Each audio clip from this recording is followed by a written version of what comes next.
Let's factor the GCF out of each of these. The GCF is the greatest common factor. So when we talk about that greatest common factor, it's the largest number and variable that divides into all of your terms. Let me finish spelling it out there. Okay, the greatest common factor. So we're really looking at this in two different ways. I want to know what goes into both of my coefficients. So as I'm building my GCF, I think what divides into both 2 and 6? Well, they're both even, so that definitely helps. So 2 goes into both of them, so I do a 2. And then I take a look at the variable parts. Do they have anything in common? In this case, they don't. X squared and y don't have anything in common, so my GCF is a 2. Let's go ahead and divide out that 2. So when I'm doing factoring out of a GCF, I divide both of my terms by the GCF, and then I record the GCF out in front, and then I've got parentheses for what's left.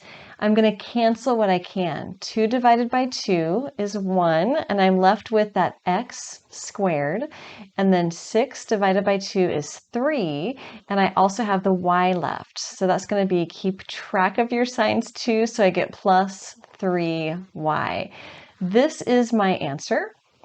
But if you wanted to check any of these, you can multiply the GCF back through. So if I were to multiply the GCF back through, I would get 2 times x squared, and then 2 times 3y, that would be plus 6y, and I've got it. Actually, I put a smiley face there. Okay, let's do this next pair. So for the next pair, I'm again looking for a GCF, and I want to build my GCF by looking at first my coefficients. So I've got a 9 and a 12, and you might need your calculator for this too. What divides into both 9 and 12? Well, they're not both even, but a 3 does go into both of those, and that's the largest number that divides into both of those. So it's going to be a 3. Now I'm going to look at my variable parts. They don't share an x, but they do share a y. So my GCF is going to have a y for that variable part. As I'm doing the factorization, I want to divide out by my GCF. So I'm dividing by that 3y. That gets recorded out in front, and then parentheses for what is left over. Let's go ahead and cancel what we can. 9 divided by 3 is 3. I've got the x left, and the y cancels. Okay, on to my next term. There's a plus sign in the middle. 12 divided by 3 is 4, and the y's cancel, so I get a plus 4. This is my answer. And again, if you wanted to check it, you can check every single one of these. You would multiply through that 3y. I'm going to need a little bit more room to do this next one. So in this next one, I am again looking for a GCF.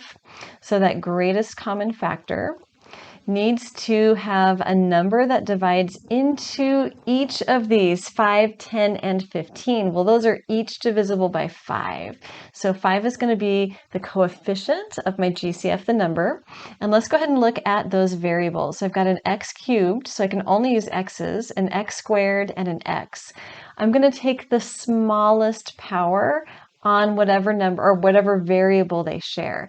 They do share an x, and the smallest power is the first power, which is this guy. So I can only factor out a 5x. So I'm going to divide everybody by a 5x, 5x, 5x. The 5x is going to get recorded out in front.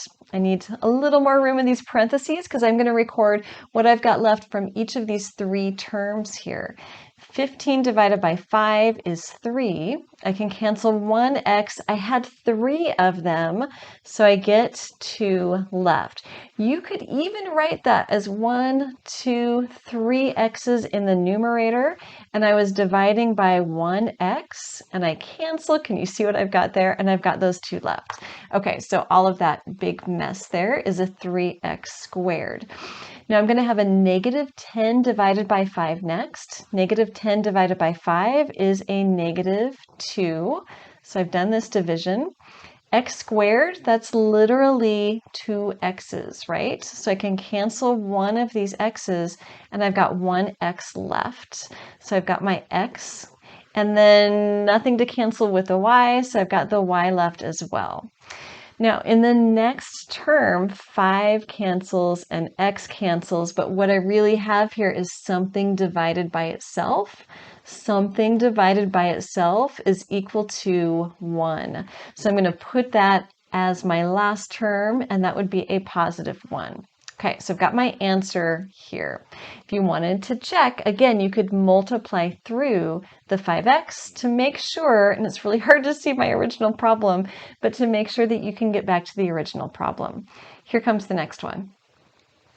Now this one's set up a little bit differently. Instead of having those terms that just have a coefficient and a variable, instead we've got coefficients and variables and quantities in parentheses.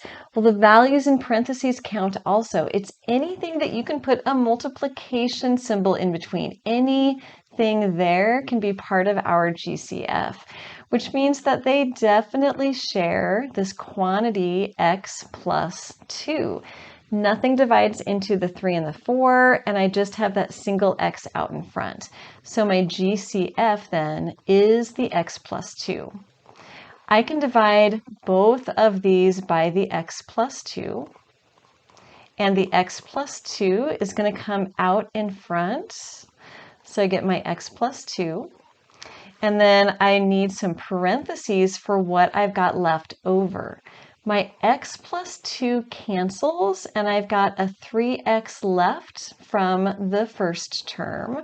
And my x plus 2's cancel in the second term, and I've got that negative 4 left. This is my answer. Let me clean it up a little bit. 2 different colors is kind of funky. So I get x plus 2, 3x minus 4 for our factorization. Now, if you multiplied this all the way out, it would look a little bit different than this one. So to check, you would need to multiply our answer out and multiply out the original problem. Here comes another example. So here I've got 12x cubed y squared plus 20x y squared minus 4 xy. Okay, let's look for that GCF. I'm going to split it up and I'm going to look for the coefficients first, and then I'll check my variables. So coefficients are a 12, a 20, and a 4. They're all even, so definitely a 2 would be a candidate, but let's bump it up to a 4. 4 goes into the 12, the 20, and it certainly goes into 4. So 4 is going to be part of my GCF. For my variable, everybody shares an x, x, and I want the smallest power on x, which is going to be x to the first, just a single x. Same is true with my y, so I do share y terms, but the y variable, the smallest power is also just a single y. So I've got 4xy. So I want to divide everybody by that 4xy. The second one by the 4xy, and the third one by the 4xy. That's going to get recorded out in front. I'm going to write this with my white pen. So 4xy. I need enough parentheses for what's left from all 3 of those terms. 4 goes into 12 3 times, so I get a 3. I had 3 x's. I'm canceling 1 x, so that means that I've got 2 x's left. You can always write that out, right? I had 3 x's, I'm canceling 1 x, I end up with 2 x's left. Okay, so x squared. I cancel a y as well. I had 2 in the numerator, I cancel 1, so I've got 1 y left.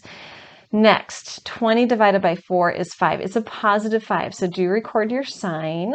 4 into 20 is a 5. The x's go away. And I have another y squared divided by y. I had 2 y's, cancel 1 of them.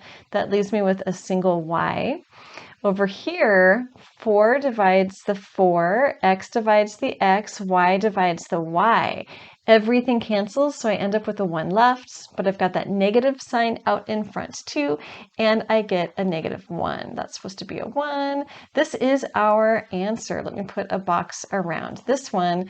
I've got one more for you. If you can do this next one, you've got it. So in this next one, I've got 2 quantities in parentheses for my terms. But remember, I can use a quantity in parentheses because I can put a multiplication symbol next to them, so they work as factors. So what do these have in common? They've got this x squared minus 2, this quantity in common. So my GCF is going to be that x squared minus 2. Let's divide both sides by the x squared minus 2, or I should say both of my terms here by the x squared minus 2. That x squared minus 2 is going to come out in front, x squared minus 2. And what I'm left with is, if I cancel the x squared minus 2, I've got this first quantity here. I'll put it in parentheses, 5x plus y. But then we'll be able to simplify.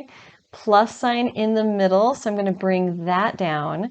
Cancel my x squared minus 2, and I get an x plus 5, x plus 5. Now I can simplify what I've got in those square brackets. It's just a plus sign in the middle. So I can go ahead and move that through and get rid of the parentheses. So I've got my x squared minus 2. I'm going to replace the square brackets with just good old parentheses. And then let's bring all of this stuff down. 5x plus y plus x plus 5, and I see that I've got a couple of like terms here, and I can reorganize everybody for my final answer. So I've got my x squared minus 2, which honestly you could have put on the end instead. Mine's out in front. So I've got the x squared minus 2, 5x plus 1x, there are 6 of those x's altogether, plus a y, plus a 5, and you've got your factorization. Thank you so much for watching. I've got so many more videos on factorization. Take a look at this next one or the links down below.